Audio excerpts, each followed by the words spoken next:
함께 기도하시도록 하겠습니다. 거룩하시고 사랑이 많으신 하나님 아버지 감사드립니다. 죄악 가운데 죽을 수밖에 없었던 저희 영혼들 주님의 고귀한 피로 구원해 주시고 주님의 몸된 교회 안에 거하며 신앙생활 할 수 있게 하루하루 은혜 주심에 진심으로 감사드립니다. 구원은 받았지만 주님 앞에 하루하루 연약함과 미련함을 고백합니다. 말씀과 교제로서 저희를 거룩하게 하여 주시고 거룩한 삶을 통해 주님께서 홀로 영광 받으시기를 바랍니다. 오늘 또 주일 아침 이렇게 한자리에 모여 주님의 말씀을 배우려고 합니다. 주님께서 저희에게 주실 말씀 잘 배워 하나님의 선하시고 기뻐하시고 온전하신 뜻이 무엇인지 분별할 수 있도록 도와주시옵소서. 말씀의 모든 시종을 주님께 맡기고자 합니다. 저희를 죄악 가운데서 구원하여 주신 예수님 이름으로 기도드렸습니다. 아멘. 민수기 24장 찾도록 하겠습니다. 민수기 24장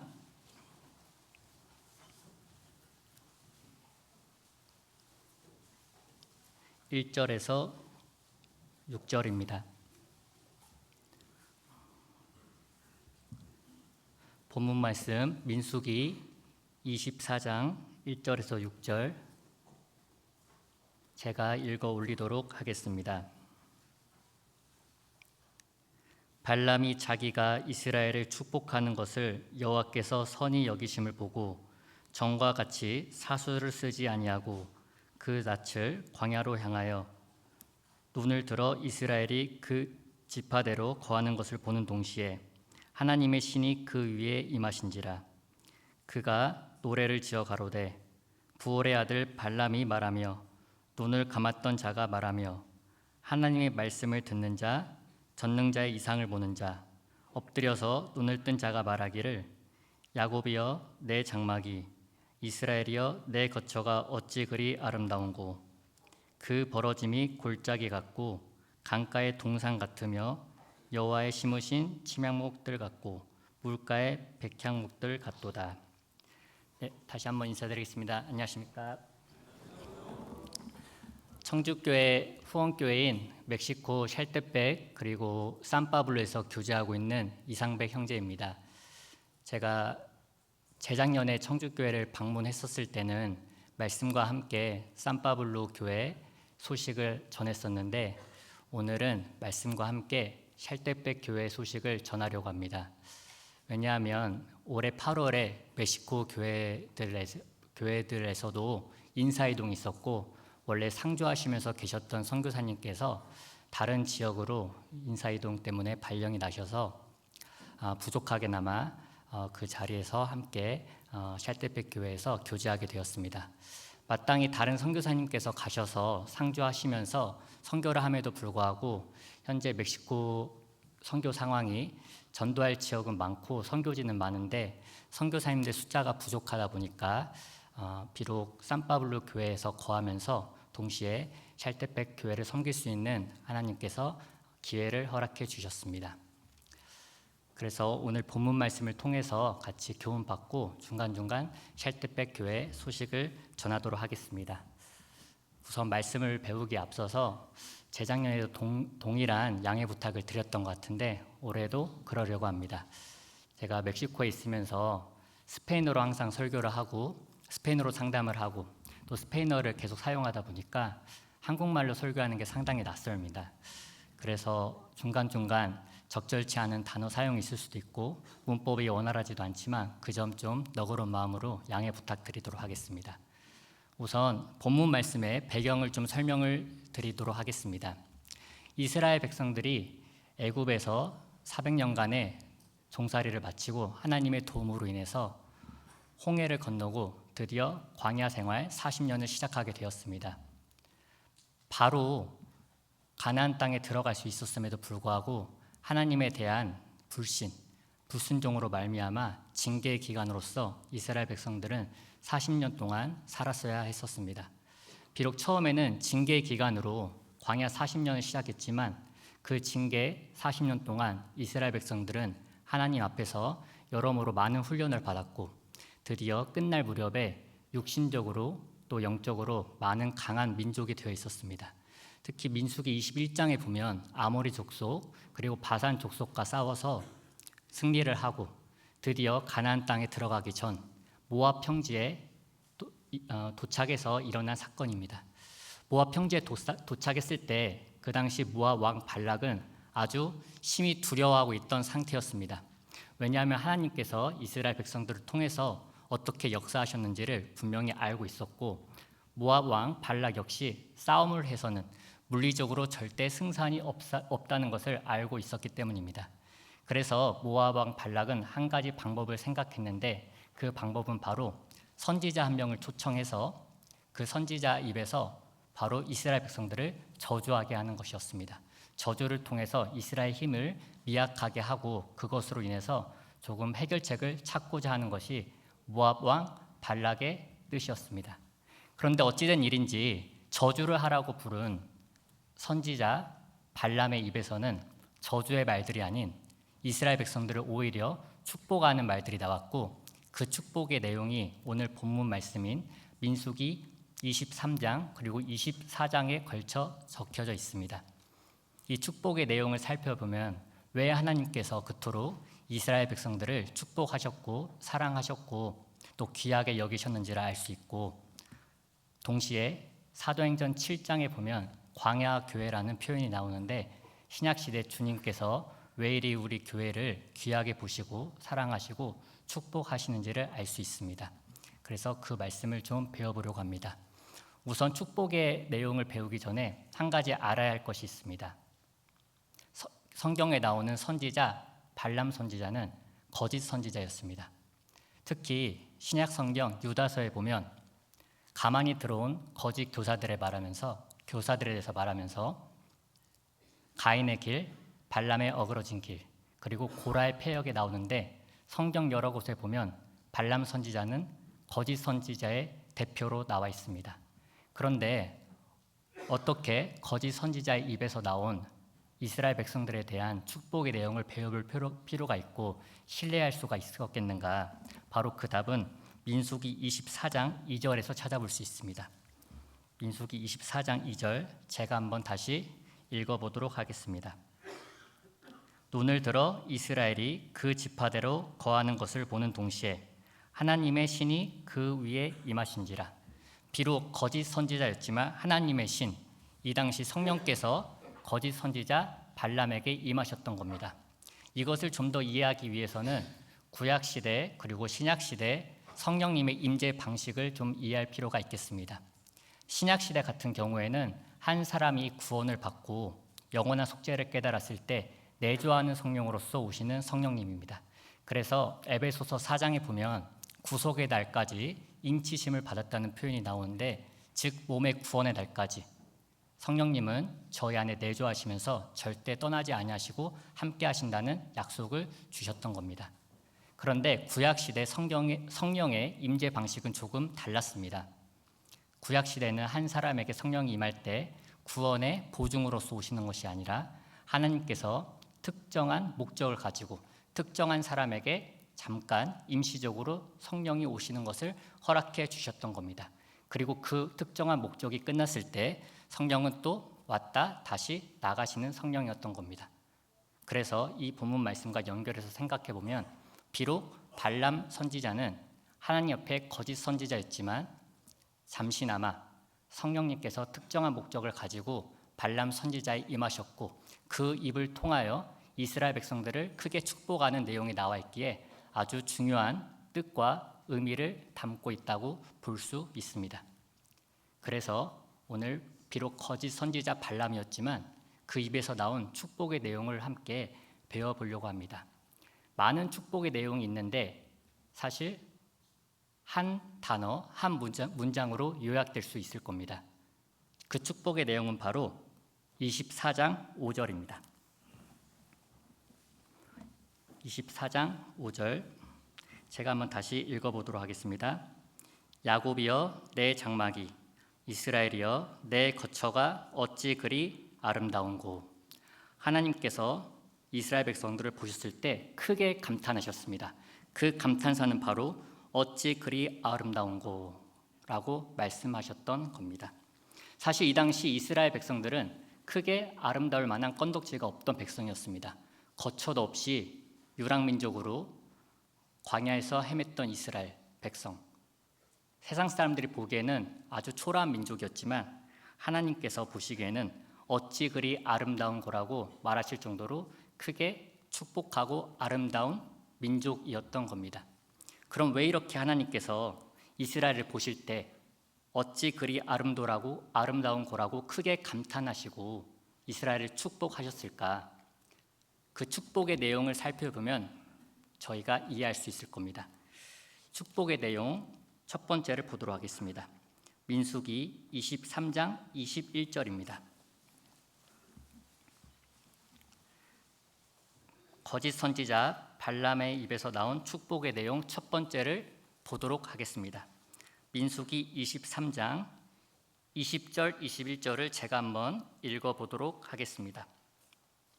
내가 축복의 명을 받았으니 그가 하신 축복을 내가 돌이킬 수 없도다. 여호와는 야곱의 허물을 보지 아니하시며 이스라엘의 패역을 보지 아니하시는도다. 여호와 그는 하나님이 그와 함께 계시니 왕을 부르는 소리가 그 중에 있도다. 21절 전반부에 보면 여호와는 야곱의 허물을 보지 아니하시며 이스라엘의 패역을 보지 아니하시는도다. 이렇게 적혀 있습니다. 하나님께서 이스라엘을 보실 때 어찌 그리 아름다운 거라고 감탄하신 첫 번째 이유, 바로 야곱의 허물, 이스라엘의 패역을 보지 아니하셨기 때문입니다. 그러면 왜 하나님께서 야곱의 허물과 이스라엘의 패역을 보지 아니하셨을까? 이것을 이해하기 위해서는 출애굽기 12장 6월절 사건을 이해할 필요가 있겠습니다. 하나님께서 기적적인 방법으로 이스라엘 백성들을 애굽 종살이에서 400년이 지난 이후에 꺼내셨는데 마지막 재앙이 바로 애굽의 모든 장자를 죽이는 재앙이었습니다. 그 재앙으로 말미암아 애굽 왕 바로는 항복하고 이스라엘 백성들을 내어주게 됩니다.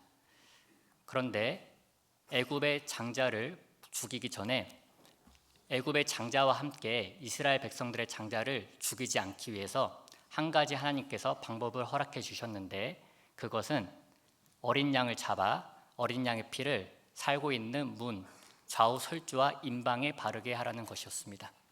그 명령을 따라 이스라엘 백성들은 좌우 설주와 문 임방에 어린 양의 피를 바르고 주님께서는 그 피를 볼 때 재앙을 넘어가겠다고 약속해 주셨습니다. 이스라엘 백성들은 그 피를 믿는 믿음으로 말미암아 하나님의 말씀을 믿음으로 피를 발랐고 성경은 그 믿음을 바로 의로 여기셨다고 말씀하시는 겁니다. 그래서 야곱의 허물과 이스라엘 패역을 보지 아니하신다고 말씀하시는 겁니다. 구약의 예표가 신약시대 그리스도를 통해서 이루어진 겁니다. 고린도전서 5장에 보면 유월절 양 곧 그리스도께서 희생이 되셨느니라 라는 말씀이 나오는데 신약시대 한 사람이 왜 예수님께서 십자가에서 피를 흘리시고 왜 돌아가셨는지를 정확히 알고 이해할 때 그 믿음을 주님께서는 의로 여기시고 그 믿음 때문에 모든 사람은 그것을 믿는 사람은 대속을 받고 영원한 천국에 들어갈 수 있다는 겁니다. 그래서 신약시대 교회를 보실 때 구원받은 무리인 교회를 보실 때 마찬가지로 내 장막이 내 거처가 어찌 그리 아름다운고 라고 동일하게 말씀하시는 겁니다. 구약시대 출애굽 사건부터 성경의 핵심 진리인 의인은 믿음으로 살리라가 나타나 있습니다. 하나님께서 저희를 아름답게 보시는 첫 번째 이유는 어떤 행위의 근거에서가 아닌 오직 주님을 믿는 믿음, 주님의 피를 믿는 믿음에 근거하여 그 믿음을 의로 보시기에 아무 공로 없지만 저희를 가장 아름답게 보신다는 겁니다. 그런 의미에서 보면 제가 온 샬댓백도 하나님 앞에서 가장 아름다운 교회임에 분명 틀림없을 겁니다. 왜냐하면 샬댓백 교회도 주님의 피의 의미를 정확히 이해를 했고 그 피에 근거하여 교회가 형성이 되었고 주님의 피를 전하기 위해 하루하루 살고 있기 때문입니다. 잠시 자료 화면을 통해서 잠시 샬텟백 교회 설명을 좀 드리도록 하겠습니다.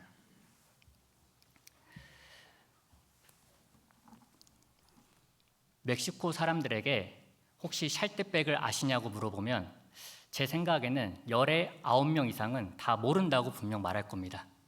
그 정도로 샬텟백은 멕시코에서도 시골 중에 시골임이 분명합니다. 여기 보시는 곳이 이제 멕시코 주로 메인 고속도로라고 볼 수 있습니다.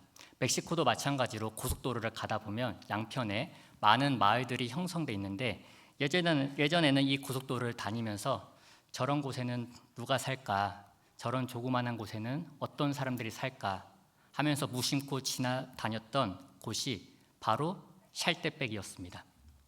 제가 처음 샬텟백을 방문한 것이 2019년이었는데요. 아직도 잊혀지지 않는 한 가지가 있습니다. 보통 아무리 시골이라고 해도 거의 도착하기 전쯤에는 표시판이 있기 마련입니다. 500m 후에 1km 후에 이곳이 샬텟백입니다 라는 광고판이나 표시판이 있기 마련인데 샬텟백을 가는 길에는 아무리 찾아봐도 그런 표시판이 전혀 존재하지 않습니다. 쭉 가다 보면 갑자기 이렇게 옆으로 꺾이는 곳이 있는데 이곳이 바로 샬텟백의 시작입니다. 그래서 처음 가시는 분들은 내비게이션을 잘 보고 가지 아니하면 무심코 지나가기 마련입니다. 고속도로이기 때문에 멀리까지 갔다가 다시 돌아와야 하는 곳이 샬텟백입니다. 샬텟백을 들어가면 주로 보이는 풍경이 이런 풍경입니다. 이런 밭들이 이렇게 많이 보이는데요. 형제님들에게 물어봤습니다. 샬텟백에 인구가 몇 명이 사냐고 물어봤는데 그분들도 잘 모르시더라고요. 근데 대충 한 5,000명에서 6,000명 정도 사는 아주 시골의 조그마한 마을이라고 합니다. 그래서 대부분의 샬텟백 사람들은 이렇게 농업에 종사하고 있습니다. 어느 정도 나이가 되면 청소년기부터 해서 어르신까지 이렇게 농사 일에 주로 일을 하고 계시고 많은 분들이 브로콜리 그리고 당근을 재배하고 계십니다. 전에는 몰랐었는데 샬텟백의 유명한 것 중에 하나가 바로 브로콜리 그리고 당근이라고 합니다. 그래서 인구의 대부분은 이렇게 농업을 하면서 생계를 유지하고 계십니다. 그러면 공장이 없느냐? 조그마한 공장들은 존재합니다. 그런데 그 공장들도 바로 브로콜리와 당근과 연관되어 있는 공장들입니다. 이렇게 보시면 좋은 브로콜리를 생산해서 그 중에서 고르고 골라서 잘 씻어서 상자에 패킹하는 공장들이 있습니다.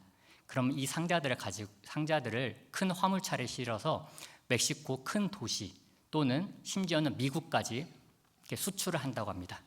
당근도 마찬가지입니다. 좋은 당근들을 골라서 패킹 작업을 하여 큰 화물차에 실어서 주요 도시나 미국에 수출한다고 합니다. 그래서 교회에 계신 몇몇의 자매님들도 이 공장에서 일을 하고 계십니다. 이렇게 시골 중에 시골, 멕시코 사람들조차 모르는 이곳 샬텟백에 처음 2017년에 저희 교회 복음의 씨앗이 심겨졌습니다. 멕시코 시티 근처에 똘로카라는 큰 위성 도시가 있는데 그곳에서 구원을 받고 신앙생활을 하고 계시는 이사벨 자매님이라는 분이 계셨습니다. 그 자매님께서 신앙생활을 하다가 가족들에게 그리고 친지들에게 복음을 전하고 싶어 하셨고 그 자매님의 고향이 바로 샬텟백이었습니다. 그 당시 샬텟백에서 가장 가까이 있는 저희 교회를 알아보니 인근 뿌에블라 교회 그리고 현재 선교센터가 위치하고 있는 산파블로 교회였습니다. 그래서 처음 몇몇의 선교사님들과 또 산파블로 선교센터에서 훈련을 받고 계신 후보생 형제님들께서 2017년 말에 방문을 하게 되었습니다. 이것이 처음 방문을 했을 때 찍은 사진입니다. 그래서 방문을 해서 친목을 다지고 바로 전도 집회 날짜를 받아서 전도 집회를 하게 되었습니다. 처음에는 가족 위주로 말씀을 들었고 15명 정도 말씀을 듣고 몇몇의 분들이 구원을 받아서 뿌에블라 그리고 산파블로 교회 선교지 개념으로 해서 주일 오후에 모임을 시작하게 되었습니다. 여기 보시는 사진이 바로 주일날 처음 모임을 했던 사진입니다. 어느 한 형제님의 그 집 뒤뜰에서 천막을 치고 모임을 했었고, 당분간 어느 정도 시간 동안 이곳에서 주일 모임을 가졌었습니다. 계속해서 말씀이 전해졌고 구원받는 형제자매들의 수가 증가하기 시작했습니다. 그래서 어느 정도 이렇게 수가 됐을 때 모임 장소를 알아보려고 계획하고 있던 중에 2018년 3월에 아주 큰 사건이 하나 터졌습니다. 그 사건은 바로 어느 한 형제님의 아들 10살짜리 소년이 교통사고로 죽게 되었습니다. 처음에는 이 교통사고가 우연의 사고인 걸로 생각을 했었는데 사실 계획된 살인이었다고 합니다. 저희 교회가 계속해서 말씀을 전하고 또 성도 수가 늘다 보니 카톨릭 사람들이 시기를 하고 안가품을 하기 위해 계획을 하여서 그 주축 형제님의 아들을 차로 치어서 죽이게 됩니다. 그 사건이 일어나고 나서 많이 걱정을 했습니다. 그것으로 인해 샬테백 선교가 중지되고 와해되지는 않을까. 그런데 하나님께 참 감사한 것은 오히려 그 사건 이후로 형제 자매들의 믿음이 더욱더 단단해지고 성장하게 되었습니다. 모임을 중지하는 것이 아니라 장례식 이후에 바로 그 다음 주에 장례식에 온 사람들을 대상으로 해서 성경 강연을 하고 그 성경 강연을 통해서 또 많은 분들이 구원을 받게 되었습니다. 그렇게 해서 조금씩 한 소년의 희생으로 말미암아 교회는 더욱더 단단해지고 성장해서 지금은 멕시코 샬테백 중앙 광장 쪽에 있는 한 건물을 렌트해서 모임을 하고 있습니다. 1층, 2층 이렇게 렌트를 해서 모이고 있는데 1층은 대강당이고 2층은 이제 방들이 있는 부속시설 또 부엌을 이용해서 모임을 하고 있습니다. 보통 멕시코 같은 경우에는 시골이든 도시이든 간에 중앙 광장을 기점으로 삼아서 도시가 조금씩 발전을 하게 됩니다. 그 말은 무엇이냐면은 항상 중앙 광장 제일 센터에는 어느 도시이든 어느 시골이든 간에 카톨릭 성당이 존재합니다. 저희 샬테백 교회 같은 경우도 중앙 광장 쪽에 렌트를 하고 있기 때문에 바로 카톨릭 교회가 성당이 한 블럭 사이에 두고 존재하고 있습니다. 샬테백 교회 위에 가서 사진을 찍거나 동영상 촬영을 하면 대충 이런 모습을 볼 수 있습니다. 이 사진을 보고 어떤 것이 제일 눈에 띄십니까? 여기 바로 카톨릭 성당이 있습니다. 이게 작은 성당이 아니고요. 이렇게 보시면 이게 다 카톨릭입니다. 예. 보통 인구의 90% 이상이 멕시코 사람들은 카톨릭이라고 합니다. 그런데 도시에 있는 사람들 같은 경우에는 도시의 삶을 누리고 또 하루하루 일하는 데 바쁘다 보니까 말은 카톨릭이라고 하지만 사실 매주 미사에 나가거나 예배에 나가는 그런 카톨릭 신자는 많이 찾아보기 힘듭니다.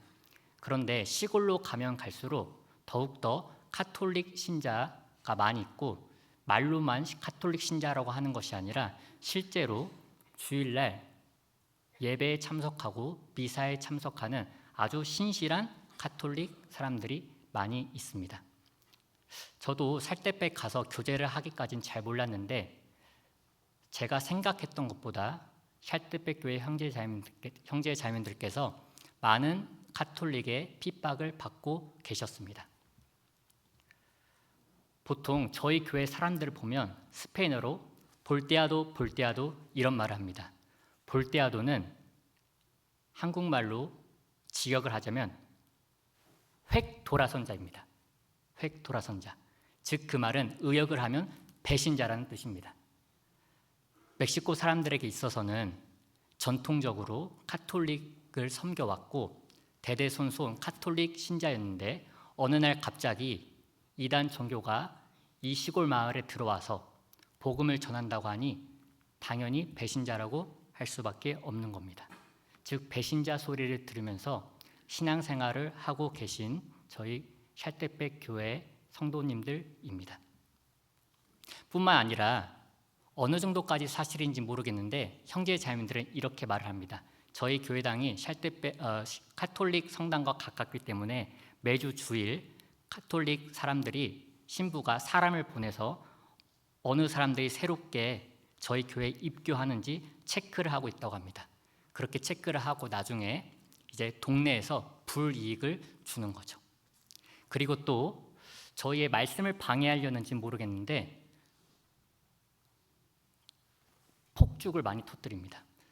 샬대백에 갔다 오신 분들은 공통적으로 하시는 말씀이 너무 폭죽을 많이 터뜨린다.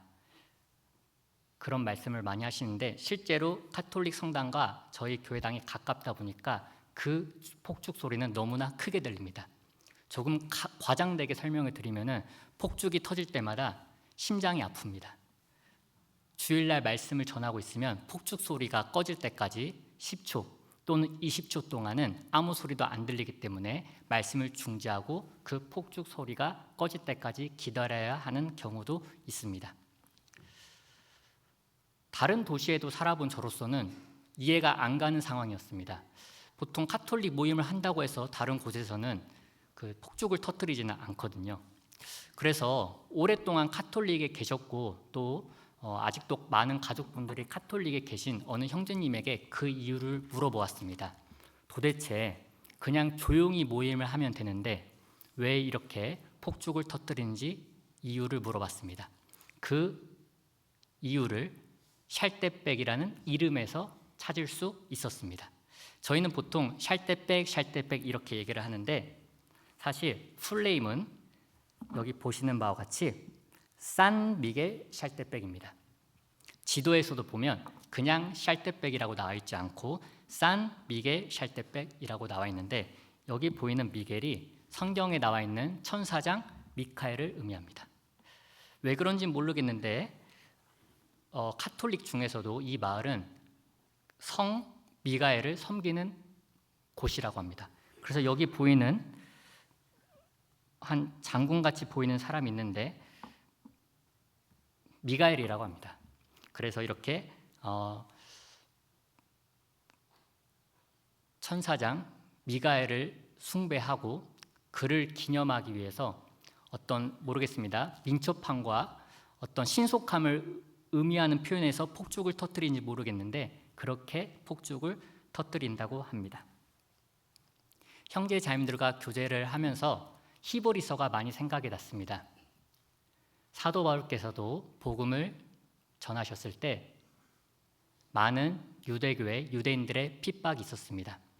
구원을 받았지만 유대교의 핍박으로 인해서 다시 유대교로 돌아가려는 그리스도인이 있었고 구원 가까이 왔지만 유대교의 핍박으로 인해서 다시 유대교로 돌아가는 사람들이 있었기에 급히 히브리서 서신을 써서 그 사람들에게 보냈습니다.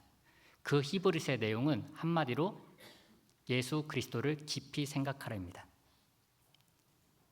예수 그리스도, 저희의 구세주인 예수 그리스도는 천사보다 우월하신 그리스도이며 지구의 왕이었던 아담보다 위대했고 모세 그리고 이스라엘 백성들을 안식으로 이끈 여호수아보다 위대한 예수님이기에 예수님을 깊이 생각하면 생각할수록 핍박과 고난은 힘차게 그리고 기쁨으로써 이길 수 있다는 것이 바로 히브리서 성경의 목표이자 결론이라 볼 수 있을 겁니다.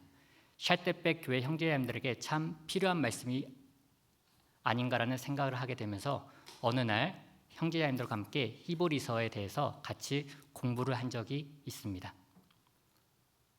비록 많은 핍박이 있고 힘든 것이 있지만 예수 그리스도를 생각하면 그 핍박도 거뜬히 이겨낼 수 있다는 겁니다. 구원의 열쇠도 예수 그리스도이었던 것처럼 신앙생활의 문제 해결책, 신앙생활의 비결도 바로 예수 그리스도라는 겁니다. 그래서 예수님을 생각하고 하루하루 신앙생활을 하고 있는 샬데백 교회 형제 자매님들입니다. 세상에서도 이렇게 이름조차 언급되지 않은 샬데백, 그리고 심지어 같은 동네 사람들에서조차 배신자라고 소리를 듣는 샬데백 교회. 그렇지만 하나님께서 가장 아름답게 보시는 교회인 것은 바로 오늘 본문 말씀처럼 양의 피를 의지하면서 그 피를 주님께서 의로 여기셨기 때문에 그것으로 말미암아 야곱의 허물 그리고 이스라엘의 패역을 보지 않기 때문에 샬데백 교회의 형제 자매님들은 누구보다 가장 아름답고 누구보다 가장 귀한 분이라는 것을 자부할 수 있습니다. 두 번째 이유를 보도록 하겠습니다. 왜 주님께서 그토록 이스라엘 백성들을 아름답게 보셨는지 두 번째 이유입니다. 민수기 23장입니다.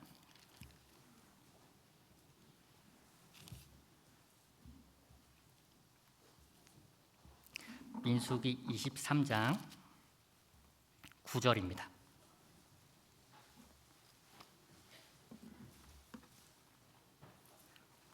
민수기 23장 9절 제가 한번 읽어보도록 하겠습니다. 내가 바위 위에서 그들을 보며 작은 산에서 그들을 바라보니 이 백성은 홀로 처할 것이라 그를 열방 중에 하나로 여기지 않으리로다. 동일하게 9절 말씀도 성령의 감동하심을 입은 거짓 선지자 발람의 입에서 나온 말씀입니다.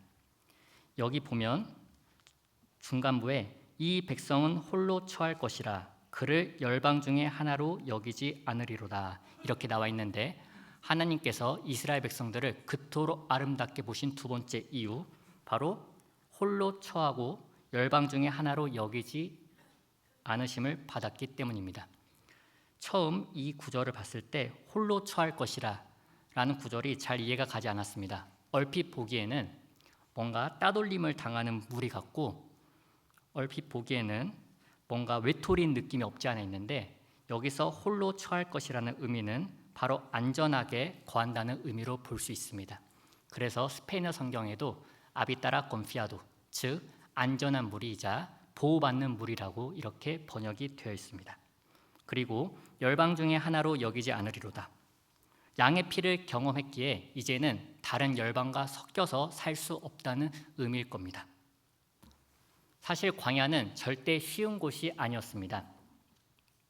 낮에는 더위와 싸움을 했었어야 됐고, 밤에는 추위와 싸움을 했었어야 됐고, 또 많은 대적들이 존재했던 광야, 그곳의 삶은 절대 평안한 삶이 아니고 힘든 삶이었습니다. 그런데 그런 광야가 역설적이게도 가장 안전한 곳이었던 겁니다. 사실 광야가 안전한 곳이 아니고 광야 교회, 그 광야 물이 이스라엘 백성들이 있는 곳이 그 당시 제일 안전한 물이었기 때문에 하나님께서는 그토록 아름답게 보신다는 겁니다. 비록 덥지만 더워서 죽을 걱정을 안 해도 되는 곳이 이스라엘 물이 광야 교회였으며, 많이 춥지만 절대 추워서 죽을 걱정을 하지 않아도 되는 곳이 광야 교회 이스라엘 민족이었던 곳입니다. 그곳에 있으면 하나님의 보호, 하나님의 은혜를 매일매일 체험할 수 있었던 곳이기에 하나님께서는 그토록 아름답게 보셨다는 겁니다.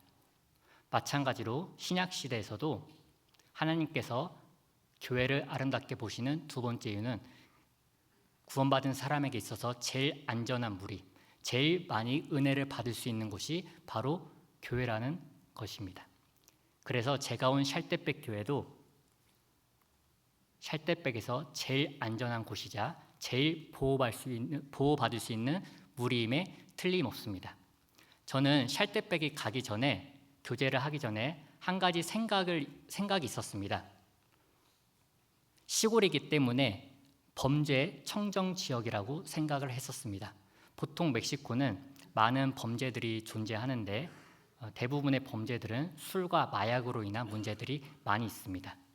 도시 사람들 같은 경우에는 술과 마약에 심취해서 사는 사람들이 많기 때문에 범죄가 많다.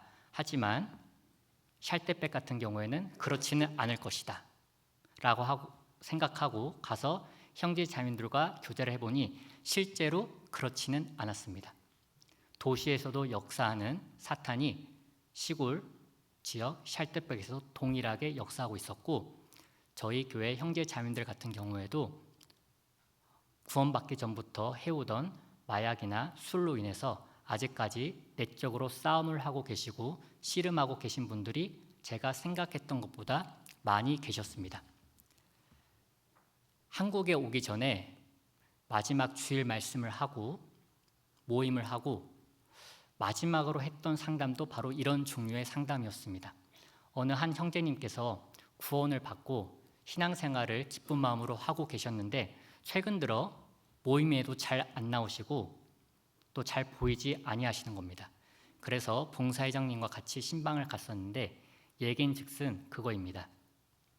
본인이 구원을 받고 기쁨으로써 신앙생활을 하고 있었는데 예전부터 해오던 마약이 그런 유혹이 너무 심해서 너무 힘들다는 겁니다.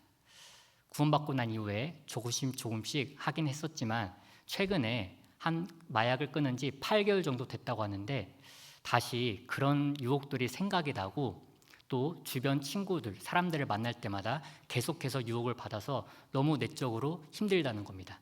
그래서 심적으로 또 정신적으로 많이 지쳐 있어서 그것이 신앙생활에서 티가 났던 겁니다. 제가 그 이야기를 쭉 듣고 두 가지 생각이 들었습니다. 그리고 두 가지를 함께 교제를 했는데 먼저 첫 번째로 제가 그 형제님에게 말씀드린 것은 너무 감사하다고 말을 하고 싶다라고 감사하다고 먼저 말씀을 했습니다.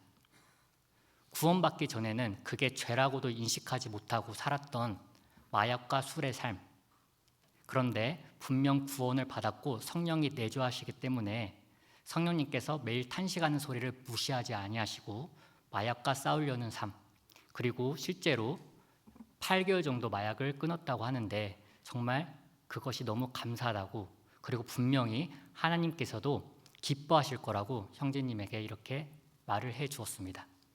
그리고 두 번째로 형제님에게 말씀드린 것은 죄송하다고 말씀을 드렸습니다. 사실 유아기, 유년기, 청소년기, 그리고 지금까지 교회 안에서 신앙생활 해온 저로서는 이해하기 힘든 고통이자 이해하기 힘든 싸움입니다. 한 번도 술도 취해본 적이 없는 저에게 마약이 얼마나 유혹이 큰지 그것을 이해하기에는 사실 불가능에 가깝습니다. 그럼에도 불구하고 제가 그 형제님에게 말씀드린 것은 저는 형제님을 다 이해할 수 없고 그것이 얼마나 큰 싸움인지는 모르지만 분명 우리 예수님께서는 누구보다도 형제님의 그 고통과 그 싸움을 정확히 이해하시고 힘주시고 계신다라고 교제를 하였습니다. 그리고 함께 히브리서 4장을 찾아보았는데 한번 찾아보도록 하겠습니다. 히브리서 4장입니다.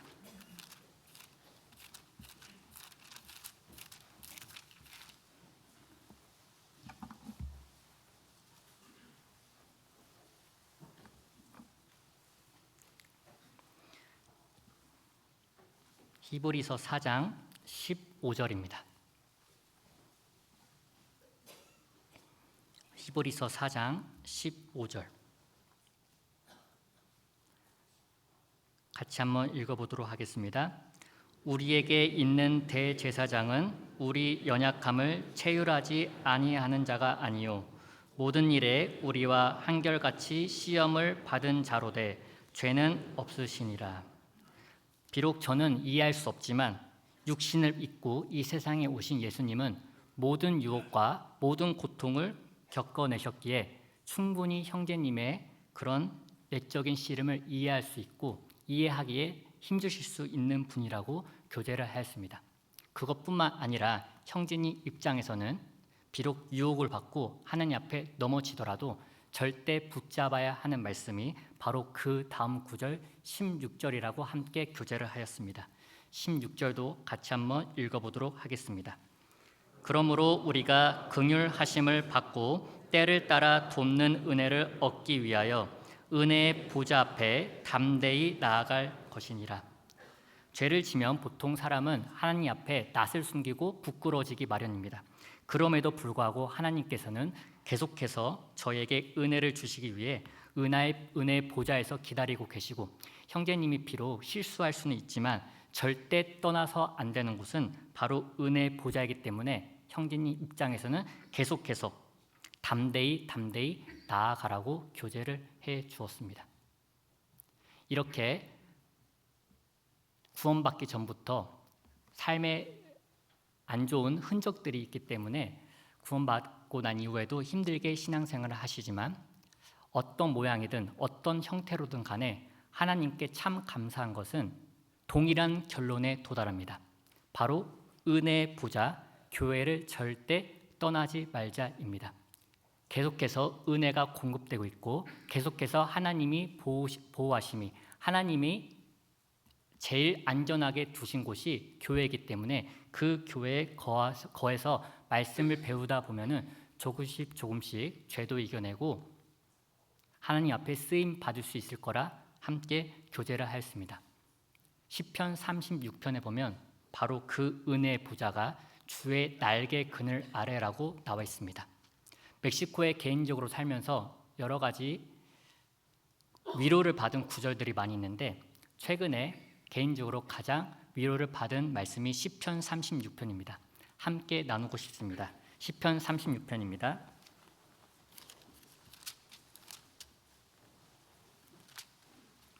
시편 36편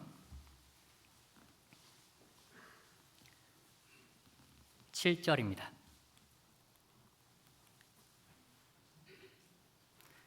시편 36편 7절 제가 한번 읽어보도록 하겠습니다. 하나님이여 주의 인자하심이 어찌 그리 보배로우신지요. 인생이 주의 날개 그늘 아래 피하나이다. 개인적으로 멕시코에 산 지 벌써 16년 차가 되었습니다. 그 16년 동안 많은 일들이 있었었는데 결국 결론은 하나입니다. 주의 날개 그늘 아래 제가 거했기 때문에 지금까지 신앙생활을 하면서 살고 있는 것이 분명하다라는 결론을 내리게 됩니다. 사실 멕시코는 그냥 살기에는 쉬운 나라는 개인적으로 아닌 것 같습니다. 한국과 비교했을 때 많이 불편한 것이 있고 많은 범죄가 있고 위험이 도사리고 있지만 그 멕시코에서도 항상 교회라는 주의 날개 그늘 아래가 있었기 때문에 힘들 때마다 그곳이 가장 안전한 곳이고 가장 보호받을 수 있는 곳이기 때문에 그 그늘 아래 피해서 신앙생활을 했기 때문에 지금까지 저의 삶도 이어져 온 것이라 생각을 합니다. 마찬가지로 주님 오실 때까지 샬테백 교회 형제자매들도 절대로 이 주의 그늘 아래에 떠나지 말자고 함께 교제를 하곤 합니다. 그리고 주의 날개 그늘 아래에 거한다는 것은 다른 의미로 생각해보면 이곳에 주님의 공급이 있기 때문에 또 가장 안전한 물이고 그곳이 안전한 물이기에 하나님 앞에 가장 아름다운 거처와 장막이 되는 것이 틀림없을 겁니다. 그래서 8절에 이렇게 나와 있습니다. 8절 제가 한번 읽어보도록 하겠습니다. 저희가 주의 집에 살찐 것으로 풍족할 것이라. 주께서 주의 복락의 강수로 마시우시리이다. 주의 집에 살찐 것으로 풍족할 것이라. 주의 날개 그늘 아래는 보호만 있을 뿐 아니라 주님께서 매일매일 양식을 공급해 주시는 것이 있습니다. 광야에서 이스라엘 백성들이 매일매일 만나를 먹고 또 목이 마려울 때는 하나님께서 반석을 치셔서 물을 공급해 주신 것처럼 신약시대 교회에서도 매일매일 주님께서 만나를 내려주시고 성령의 역사로 인해서 해갈의 역사가 있기 때문에 이곳이 바로 가장 안전한 물인 곳입니다. 자료화면을 통해서 샬테백이라는 바다의 가장 안전한 무리를 보도록 하겠습니다. 바로 이곳입니다. 이곳이 샬테백에서 가장 안전한 무리이자 하나님의 보호가 있는 곳입니다. 주일 사진 모습인데요. 주일날 보통 성도분들이 한 80명에서 90명 사이 이렇게 함께 교제를 하고 있습니다. 공간이 없기 때문에 주일 말씀 이후에는 그 대강당을 다시 세팅을 하여서 이렇게 식사 대용으로 만듭니다.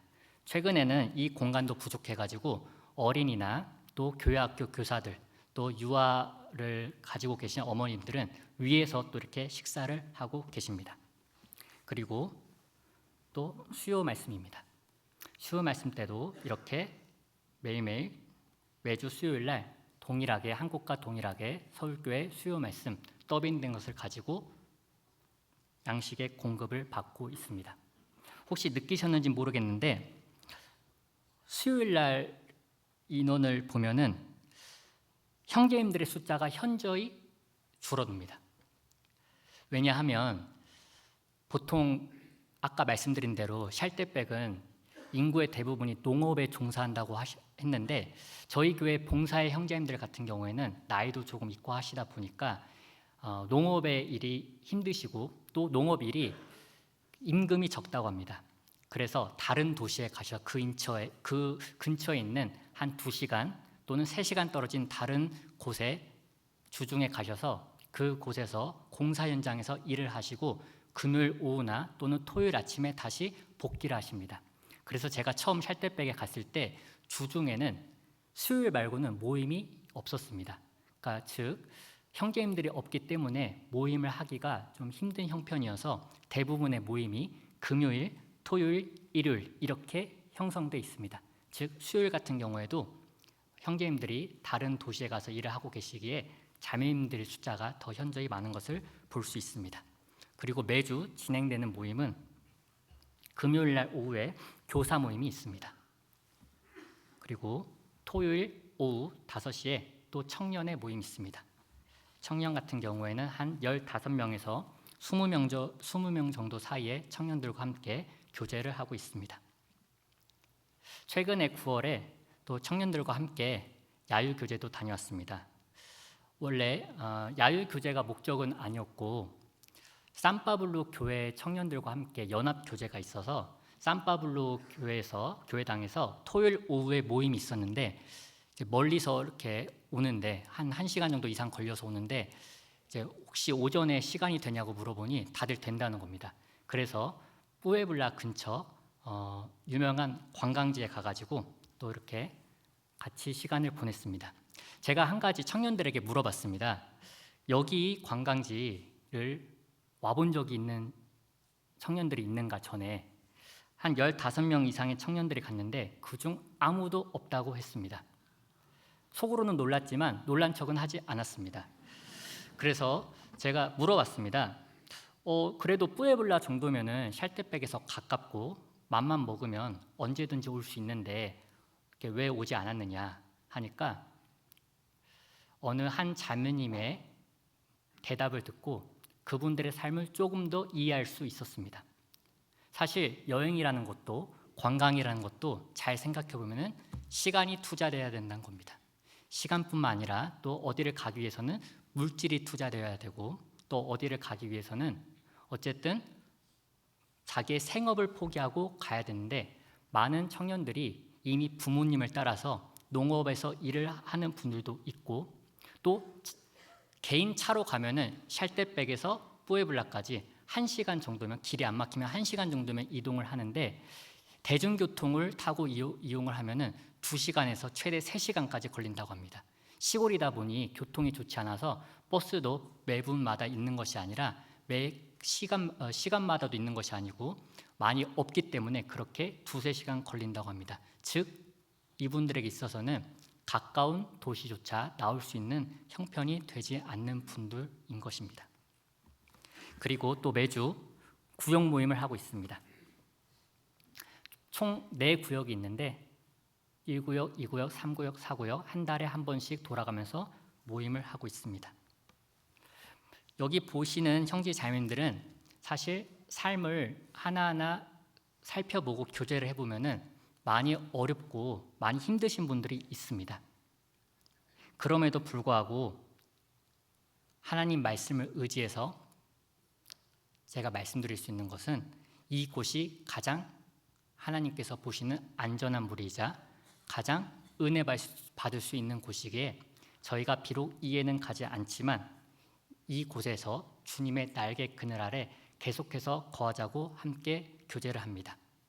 왜냐하면 하나님 보시기에 이곳이 가장 아름다운 곳이고 가장 소중한 무리이기 때문입니다. 하나님께서 광야 교회 이스라엘 민족을 그리 아름답게 보시고 또 귀히 생각하셨던 세 번째 이유를 보도록 하겠습니다. 민수기입니다.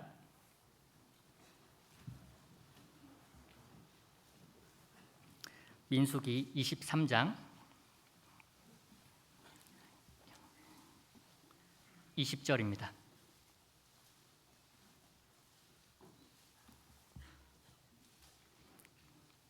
민수기 23장 20절 제가 한번 읽어보도록 하겠습니다. 내가 축복의 명을 받았으니 그가 하신 축복을 내가 돌이킬 수 없도다. 즉 이 말은 광야 교회에 하나님께서 모든 축복을 다 넣어주신 걸로 교훈받을 수 있을 것 같습니다. 하나님의 최대 관심은 구약시대에 이스라엘 백성에게 있었습니다. 최대 관심이 그쪽에 있었다는 것은 하나님의 모든 복도 다 이스라엘 백성들에게 주시는 거라 교훈받을 수 있을 것입니다. 마찬가지로 신약시대 하나님의 최대 관심은 바로 주님께서 피로 사신 이 교회에 있습니다. 그러므로 교회에 거하는 인생은 하나님께서 주신 축복을 받는 인생이자 교회에 거하는 인생은 하나님 앞에서 최대로 축복받는 인생이라는 겁니다. 그러면 하나님께서 교회를 통해서 어떤 복을 주실까? 에베소서를 통해 잘 알 수 있습니다. 에베소서에 보면 하나님께서 신령한 복을 그리스도 안에 넣어주셨다고 하셨고 그 그리스도 안은 에베소서 1장 후반부에 보면 바로 주님의 몸된 교회라고 합니다. 그 최대 복 중에 하나가 바로 영생의 복이라는 겁니다. 그래서 에베소서 1장 7절에 보면 우리가 그리스도 안에서 그의 은혜 풍성함을 따라 그의 피로 말미암아 구속 곧 죄사함을 받았으니 라고 나오는 겁니다. 즉 구원받은 신약시대 모든 성도들은 하나님 앞에서 제일 큰 영생의 복을 받은 자라 할 수 있습니다. 뿐만 아니라 저희는 계속해서 하나님의 은혜와 하나님의 복을 필요로 하는 자들입니다. 하나님께서 교회를 통해서 어떤 복을 주실까? 그리고 어떤 복을 저희가 받아야 할까?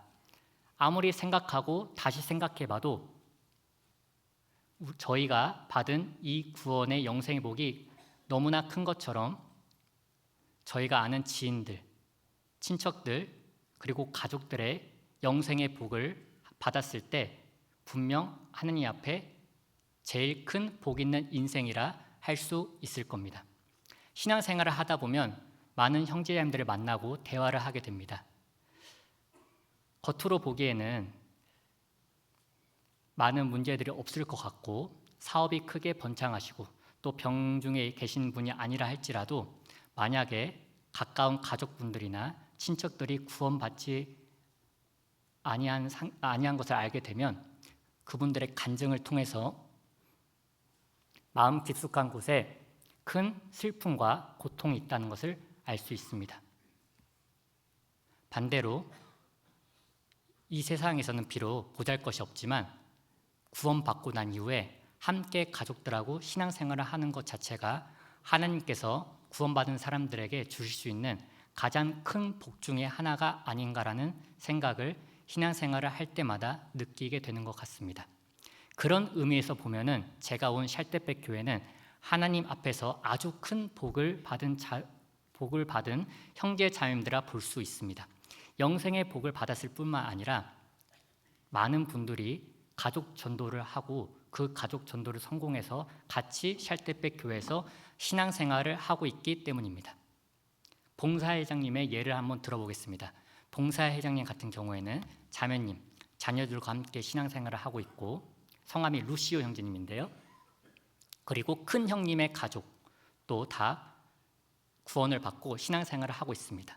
그리고 둘째 형님 가족도 모두 다 구원을 받아서 신앙생활을 하고 있고 누님 가족들도 신앙생활을 하고 있습니다.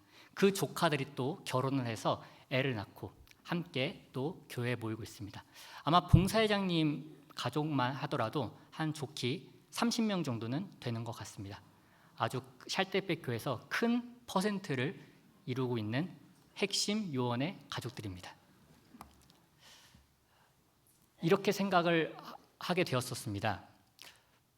시골 사람들의 특성상 보통 모여 살기 때문에 가족 전도가 쉬웠고 가족 위주로 전도가 되었구나. 이렇게 가볍게 생각한 제가 하나님 앞에서 회개를 하게 되었습니다.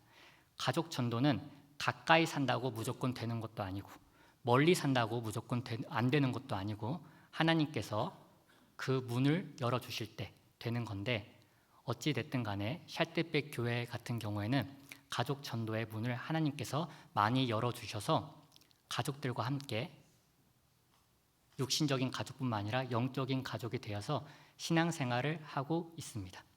아주 큰 복을 받은 자들이라 볼 수 있고 하나님께서 분명 샬대백 교회를 보실 때 아름답게 보실 거라 확신이 듭니다. 그런데 제가 샬대백 교회를 위해 기도를 할 때마다 영적인 복뿐만 아니라 사실 개인적으로 육신적인 복도 받게 해달라고 기도를 하고 있습니다. 왜냐하면 대부분의 샬대백 교회 형제 자매들이 경제적으로 힘들게 삽니다. 힘들게 살기 때문에 하루 일을 하지 않고 일주일을 일을 하지 아니하면 삶을 영위하기 힘들 정도로 가난하고 힘들게 사시는 분들이 대부분인데 정말 하나님의 뜻이라면 그리고 하나님의 때 영적인 복을 주신 것처럼 육신적인 복도 신앙생활을 열심히 하시며 허락해 주실 우리의 하나님이기 때문에 내세뿐만 아니라 금세에 있어서도 복을 받게 해달라고 개인적으로 기도를 하고 있습니다.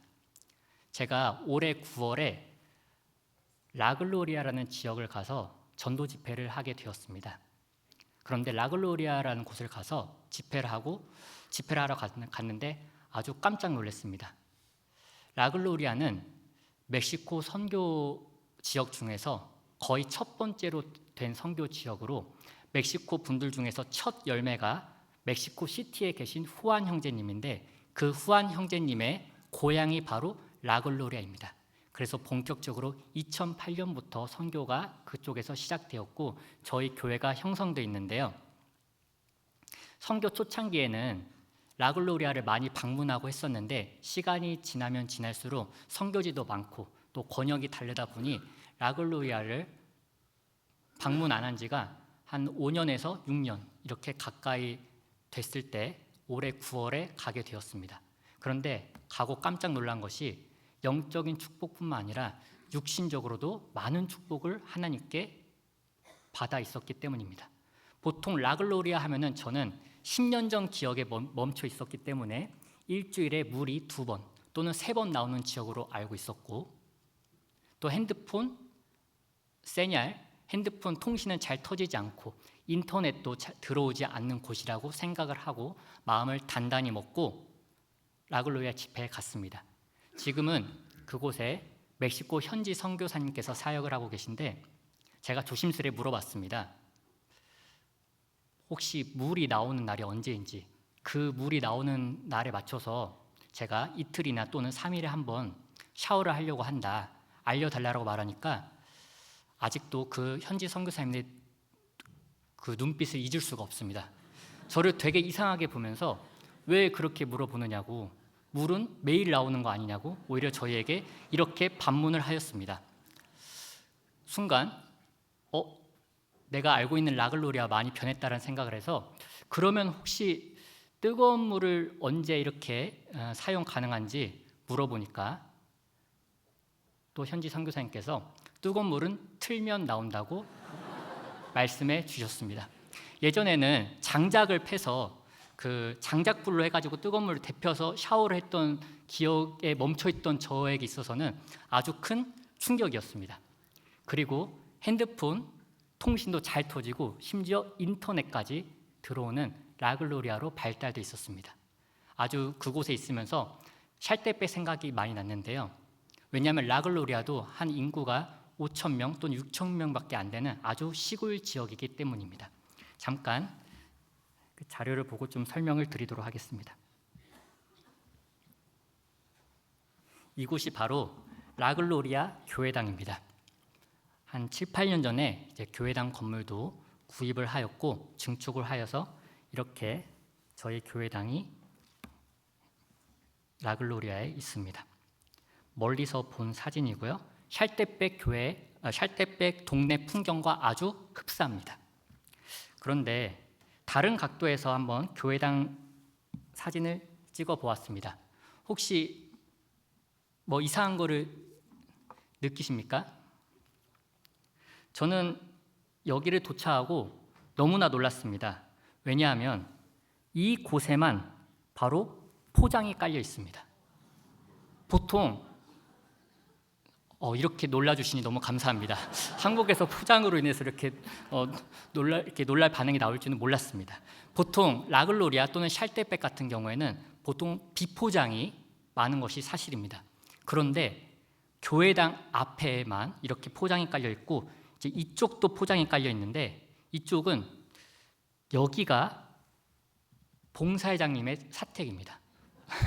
봉사회장님의 집이어서 선교 초창기 때 이곳에 많이 가서 숙식을 했었고 머물렀었는데 이렇게 두 군데 포장이 깔려 있고 물론 다른 지역도 몇 군데 깔려 있는 것 같은데 대부분은 다 비포장입니다.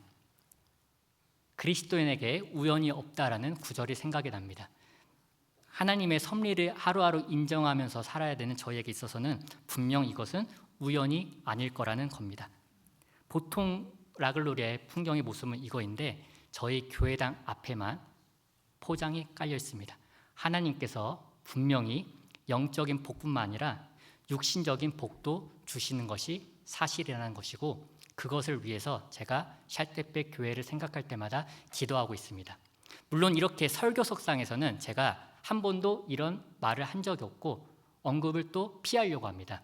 왜냐하면 멕시코 교회들 같은 경우에는 보통 하나님을 믿거나 예수님을 믿으면 물질적으로 잘 된다는 생각, 물질 만연주의의 그 생각이 꽉 차 있어서 혹시나 성도님들이 또는 새로운 사람들이 오해를 할까 싶어 물질적으로, 육신적으로 복을 받아야 한다는 말은 설교석상에서 피하고 있습니다. 하지만 분명 금세에서도 하나님께서 복을 주실 수 있는 분이기 때문에 영적으로, 육신적으로 많은 복을 받을 수 있게 기도를 하고 있습니다. 마지막으로 하나님께서 왜 그렇게 야곱의 장막과 거처를 아름답게 보셨는지 마지막 이유를 보도록 하겠습니다. 민수기 23장 다시 돌아가 보도록 하겠습니다.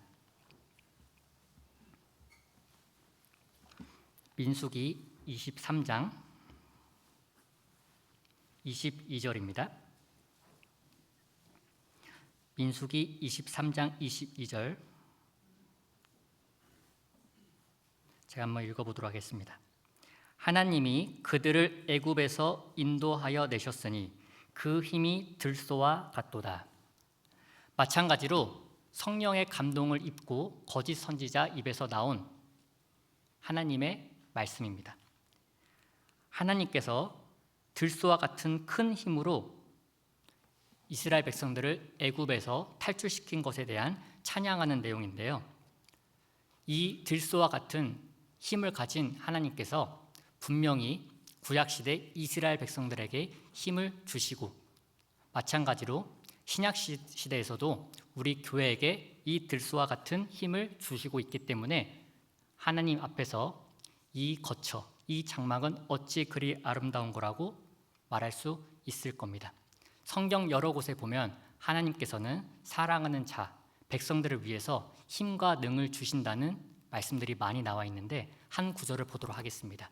시편 68편입니다.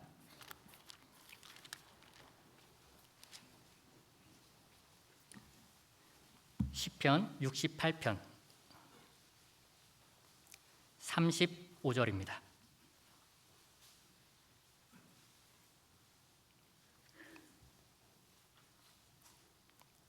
시편 68편 35절 제가 한번 읽어보도록 하겠습니다. 하나님이여 위엄을 성소에서 나타내시나이다. 이스라엘의 하나님은 그 백성에게 힘과 능을 주시나니 하나님을 찬송할지어다. 여기 보면 이스라엘의 하나님은 그 백성에게 힘과 능을 주시나니, 분명 그 백성에게 힘과 능을 주신다라고 나와 있습니다. 들소와 같은 힘을 가진 하나님께서 저희 샬대백 교회에도 큰 힘과 능을 주고 계신다는 것을 조금씩 느끼고 있습니다. 처음 2017년 말에 복음이 전해지고 2018년도부터 본격적으로 선교가 시작이 되었는데, 초창기에는 샬대백이 힘이 아주 미약했습니다. 그런데 교회가 조금씩 지나고 성장할수록 더 하나님께서 힘을 주시는 것이 느껴지고, 이제는 그 힘으로 말미암아 샬대백뿐만 아니라 주변 다른 마을까지 전도를 하기 시작했습니다. 자료를 통해서 또 설명을 한번 드려보도록 하겠습니다. 멕시코 지도입니다. 멕시코에는 31개 주 멕시코 시티, 즉 서울 특별시 같은 것을 포함하면 총 32개의 주가 있습니다. 여기 보면 조그맣게 멕시코 데페, 즉 멕시코 시티인데요. 멕시코 시티 옆에 붙어 있는 여기 뿌에블라 주, 이곳이 샬대백이 위치한 주입니다. 뿌에블라 주도 이제 큰데 남동쪽으로 조금 가다 보면은 샬대백이 존재합니다. 여기 보시면 지도를 좀 더 확대해서 보시면 아까 설명드렸다시피 정확한 명칭은 산 미겔 샬대백, 즉 성 미가엘 샬대백, 이런 명칭입니다. 이제 이곳 주변에 보면은 지도에서 보시는 것과 같이 주변에 샬대백과 같은 조그마한 마을들이 많이 분포되어 있습니다. 그 중에서 여기 보이는 스페인어로 빨마리또라고 하는데, 올해 8월부터 본격적으로 이곳에서 전도가 되기 시작했습니다. 샬대백 교회에서 구원을 받고 신앙생활을 하시던 신앙생활을 하고 계시는 어느 한 자매님이 있었는데, 그 자매님께서 지인이 빨마리또에 있다고 가서 복음을 전해달라는 요청이 있었고, 그래서 하계 수양회가 끝난 이후에 8월 중순에 빨마리또에 가서 첫 1차 집회를 하게 되었습니다. 이게 빨마리또 1차 전도 집회 사진 모습이고요. 주로 가족들 위주로 해서 이렇게 말씀을 들었는데, 여기 계시는 자매님께서 주축인 자매님입니다. 성함이 앙헬레스 자매님인데, 본인의 가정을 개방하고 또 이웃들을 초대하고 가족들을 초대해가지고 한 15명 정도의 새로운 사람들이 말씀을 듣게 되었습니다. 다른 각도에서 찍은 사진 모습이고요. 하나님의 도우심으로 말미암아서 빨마리또 1차 전도 집회가 이렇게 마무리되게 됩니다. 이 중에서 또 구원 받으신 분들 중에서 여기 계시는 자매님, 마르다 자매님인데, 이제 한국말로는 마르다 자매님, 마리아와 마르다 할 때 마르다 자매님께서 구원을 확실히 받으시고 복음을 전하기 시작하셨습니다. 그래서 바로 이어서 전도 집회를 할 계획은 없었는데, 본인이 사람 모아놨다고 또 전도 집회를 해달라고 바로 요청이 들어와서 9월 달에 바로 전도 집회를 하게 되었습니다. 사람을 많이 모아놓은 결과 마르타 자매님 집에서는 조금 다 인원이 차지가 않아서 동일한 장소에서 앙헬레스 자매님 집에서 9월 달에 2차 전도 집회를 하게 되었습니다. 또 2차 전도 집회를 통해서 또 몇 분들이 구원을 받고, 1차 전도 집회 때 들었던 분들이 구원 확신을 하게 돼서 이분들이 또 샬대백 교회를 한 10분 정도 이렇게 나가게 되었습니다. 그리고 나서 10월 달에 연이어서 이번에는 샬대백 교회에서 전도 집회를 하게 되었습니다. 사실 샬대백 교회 전도 집회는 요청이 들어온 것이 아니고, 이제 연간 계획에 보면 10월 달에 집회가 잡혀 있었습니다. 한국을 나오기 전이었고 마음적으로는 심적으로는 준비할 것도 있고 해서 좀 급한 마음이 없지 않아 있었는데, 연간 계획에 잡혀 있었고 또 빨마리또에서도 전도가 많이 되고 형제자매님들께서 조금 열정을 가지고 전도하려는 것이 보여서 샬대백에서 10월 달에 바로 전도 집회를 하게 되었는데, 빨마리또에서도 많은 분들이 전도하고 또 샬대백에서도 많은 분들이 전도해서 월요일부터 금요일까지 새로운 사람들이 한 15명에서 20명 정도 이상 이렇게 꽉꽉 차서 말씀을 듣게 되었습니다. 그래서 이제 끝에 자리에 계신 분들은 이제 자리가 없어서 서서 들으신 분들도 있었고, 또 뒤에서 이렇게 봉사하시면서 들으신 분들이 있었었는데요. 빨마리또 전도를 통해서 아주 긍정적인 그 선한 영향력이 미쳐진 것 같다라는 생각이 듭니다. 빨마리또 형제자매들이 워낙 열정적으로 전도를 하고 계시고, 의도치 않게 샬대백보다 우리 빨마리또가 더 크다, 이곳에는 편의점도 있다, 그렇기 때문에 이곳에도 교회가 세워져야 된다 하면서 막 간증을 하시는데, 제가 보기에는 이제 말은 안 했지만 샬대백 교회 형제자매들이 조금 위기의식을 느낀 것 같다는 생각이 들었습니다. 그래서 이제 봉사회장이 교제하던 중에 샬대백 교회가 형성되고 난 이후에 최고로 많이 전도한 그런 전도 집회라고 말씀을 하실 정도로 많은 분들이 10월달 대전도 집회 때 말씀을 듣고 구원을 받으시고, 또 일요일까지 한 10분 정도가 참석을 하게 되셨습니다. 들소와 같은 힘을 가진 하나님께서 샬대백 교회 그리고 빨마리또 교회에도 계속해서 힘을 주고 계심을 느끼고 있습니다. 지도를 보면은 여기가 이제 산 미겔 샬대백이고 주변에 조그마한 마을들이 많이 존재합니다. 그래서 2026년에는 임원들과 함께 교제를 하였는데, 본격적으로 또 조그마한 마을을 다니면서 전도 집회를 하자고, 그리고 계획을 세워서 또 샬대백 교회가 더 커지게 이렇게 한번 우리 일해보자고 교제를 하였습니다. 지금까지는 샬대백에서만 전도를 하다 보니까 워낙 카톨릭도 세고 또 저희 교회에 대한 안 좋은 소문이 나다 보니까 전도하기가 쉽지 않은 것이 사실이었습니다. 하지만 예수님께서도 다른 지역, 다른 동네를 이동하시면서 전도를 하신 것처럼 굳이 카톨릭 사람들과 변론을 하고 싸우는 것이 아니라 그 사람들은 그 사람들을 냅두고 저희의 전략은 다른 참는 영혼들을 위해서 다른 곳에 가서 전도를 하는 것이 하나님 앞에서 맞다라는 생각을 하게 되었습니다. 여기 보시면 이렇게 빨마리또가 있고, 또 주변에 조그마한 말들인데, 여기 헤수스 나사레노, 좀 어감이 친근하게 들리지 않으십니까? 한국말로 나사렛 예수입니다. 이곳에서도 이제 한 가정이 오시는데, 제가 그 형제님에게 이곳에 사는, 이렇게 거룩한 이름에 사시는데 꼭 그곳에서 전도를 해야 되지 않겠냐고 함께 교제를 하곤 했습니다. 그리고 이 주변에서 가장 큰 도시가 여기 보면은 떼까말찰코라고 주변 마을에서는 가장 큰 도시라고 합니다. 그래서 이곳에서는 대학도 있고 또 큰 마트도 있고 해가지고 형제자매들께서도 큰 물건을 사러 가거나 장을 보러 가실 때 이곳으로 가신다고 하는데, 떼까말찰코에서 샬대백까지 보통 차로 20분에서 30분 정도 걸린다고 합니다. 그래서 하나님께서도 이곳에서도 전도의 문을 열어주시기를 함께 기도하고 있습니다. 오늘 본문 말씀을 통해서 왜 하나님께서 야곱의 거처와 장막을 그리 아름답게 보시는지를 함께 배워봤습니다. 첫 번째 이유는 바로 양의 피를 경험했기에, 그 양의 피를 믿는 믿음을 의로 여기셨기 때문에 비록 행위나 공로가 없더라도 그 피를 믿는 믿음으로 말미암아 하나님께서는 아름답게 보신다는 겁니다. 뿐만 아니라 가장 안전한 무리, 열방과 섞이지 않은 교회이기 때문에 그 무리가 가장 하나님 앞에 아름답고, 또 모든 축복 그리고 들소와 같은 힘과 능을 하나님께서 부어주고 계시기 때문에 아름다운 교회라는 겁니다. 사실 샬대백은 세상적으로 그리고 동네에서도 많이 무시당하는 곳입니다. 하지만 하나님 앞에서 자부할 수 있는 것은 제일 하나님 앞에서 아름다운 교회이자 하나님 앞에 크게 상급을 받을 수 있는 교회라는 생각이 듭니다. 저는 개인적으로 샬대백을 같이 형제자매들과 교제하기 전에 이런 생각을 했었습니다. 예전에 처음 방문했을 때가 2019년이었는데요. 그때 처음 샬대백을 가보고 다른 사람들에게 말하진 않았지만 속으로 이렇게 시골은 주변 큰 교회에서 선교직 개념으로 관리를 하는 것이 좋겠다.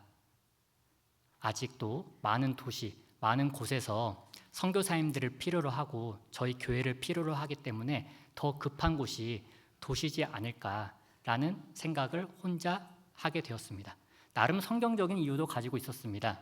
사도 바울께서 그토록 로마에 가고 싶었던 것은 그 당시 로마가 세계의 중심이고 로마에 가서 복음을 전하면 급속도로 복음이 빠르게 전파될 것이라는 생각을 있었기 때문에, 또 실제로 그렇기 때문에 로마에서 전도를 하기 원했던 것처럼 저 역시 멕시코 선교가 빨리 되기 위해서는 큰 도시부터 점점 확장되어 가는 것이 맞지 않나라는 기준을 가지고 있었습니다. 그런데 샬테백에 가서 교제를 하고 또 형제자매들과 같이 나누다 보니까 하나님 앞에서 제가 가졌던 생각을 회개해야 되고 반성을 해야 된다는 생각을 하게 되었습니다. 하나님 입장에서 생각을 해보았습니다. 예수님 오시기가 얼마 남지 않았는데 도시 사람들이 구원받고 그 사람들이 구원받아서 생활이 변하고 복음을 전하기를 기다리는 것보다 시골이더라도 하나님을 정말 찾는 영혼들이 있으면 그곳에 가서 빨리빨리 전도 집회를 하고 생명을 구하는 것이 맞지 않나라는 생각을 하게 되었습니다. 즉 생명은 우선 먼저 빨리 최대한 많이 구원을 해야 된다는 것입니다. 한국에 오기 전에 멕시코에서도 전도인 수련회가 있었습니다. 멕시코 전도인 수련회에서도 한 프로그램으로 매번 그동안 계셨던 선교사님들의 삶과 행적을 보는, 그리고 행적을 배워보는 선교 열전이라는 시간이 있는데, 이번에는 에콰도르 선교를 하셨던 짐 엘리엇 선교사에 대해서 배우는 시간을 가졌습니다. 짐 엘리엇 선교사 하면 보통 유명한 글귀가 생각납니다. 영원한 것을 얻기 위해 영원하지 아니하는 것을, 임시적인 것을 포기하는 자는 결코 바보가 아니다, 어리석은 자가 아니다 라는 유명한 글귀를 남기신 짐 엘리엇 선교사였는데, 그 선교사님의 행적을 보면서 한 일기를 보는데 제 마음에 확 다가오는 것이 있었습니다. 어느 날 짐 엘리엇 선교사께서 엘리의 일기장에 기록한 한 글귀를 제가 읽어보도록 하겠습니다. 숫자의 문제는 전혀 무의미하다. 인구가 많은 곳에 가는 것이 내 소명이었다면 나는 남미를 택하지 않았고 인도로 갔을 것이다. 성경에는 모든 족속과 방언과 백성과 나라 가운데서 사람들이 마지막 영광에 참여하여 구속하신 주를 찬양하는 것이 하나님의 뜻이라고 되어 있다. 그래서 나는 아직 복음을 듣지 못한 집단의 부담을 느낀다. 이렇게 일기장에 기록하셨는데, 개인적으로 샬테백에 선교하고 있다 보니 이 말이 참 마음에 많이 남았습니다.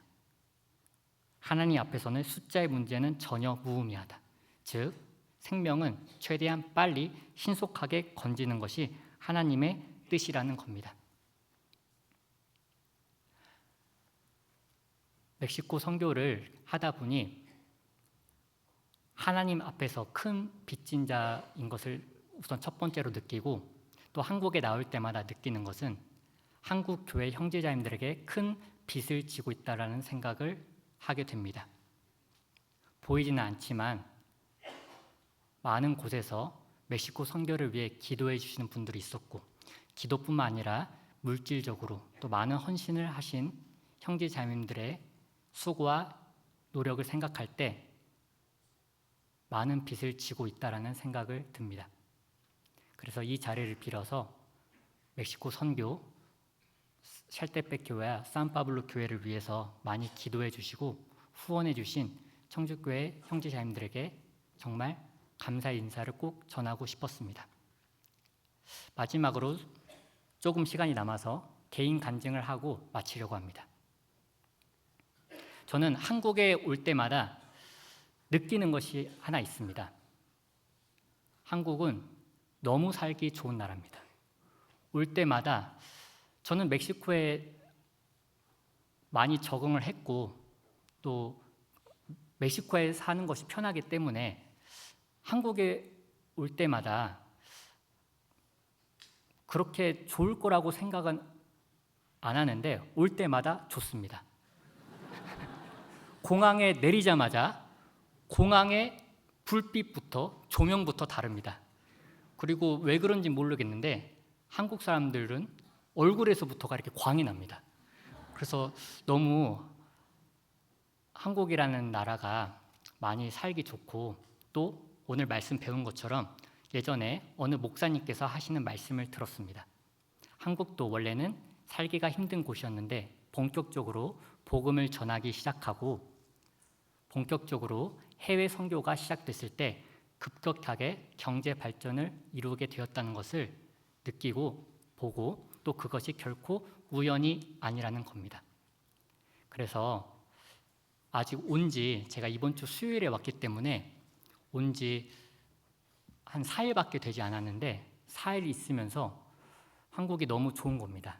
그런데 그 속에 그런 마음이 올라올 때 저는 그 마음을 억제하고 억누릅니다. 왜냐하면 저에게 있어서는 한국처럼 행정이 빠른 것이 아니라 멕시코처럼 행정이 느리고 하루에 절대 되지 않는 시스템이 당연하고 당연시 돼야 합니다. 그리고 저에게 있어서는 밤에 거리를 활보하는 것이 안전한 것이 아니라 위험하다는 것이 당연시 되어야 하고 당연해야만 합니다. 왜냐하면 저는 멕시코에 살기 때문입니다. 저에게 있어서는 짜장면을 먹는 것이 연중 행사가 되어야 합니다. 1년에 큰 도시 멕시코 시티에 갈 때마다, 일이 있어서 갈 때마다 2번 또는 3번 정도 먹는 것이 저에게는 당연하게 느껴져야 되고 당연시 되어야 합니다. 왜냐하면 저는 멕시코 선교사로 부름을 받았기 때문입니다.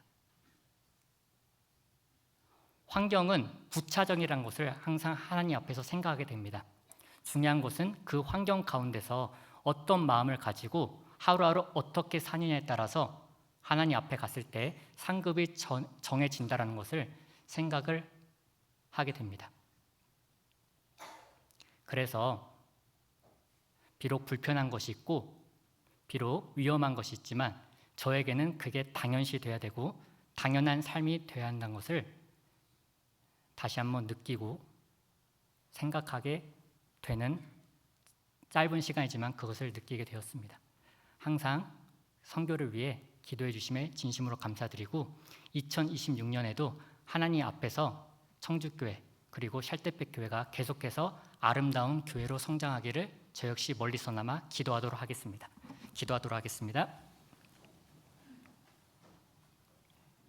거룩하시고 사랑이 많으신 하나님 아버지 감사드립니다. 죽을 수밖에 없었던 저희들 구원해 주시고 주님의 몸된 교회 안에 거하게 해주심에 진심으로 감사드립니다. 오늘 말씀을 통해 하나님께서 그토록 교회를 아름답게 보시는 것을 그리고 귀하게 여기시는 것을 배웠습니다. 주님 오실 날까지 주님의 그늘 아래 절대 떠나지 않고 이곳에서 말씀과 교제를 하며 끝까지 신앙생활을 할 수 있도록 도와주시옵소서. 이 모든 말씀 저희를 위해 죽기까지 사랑하신 예수님 이름으로 기도드렸습니다. 아멘.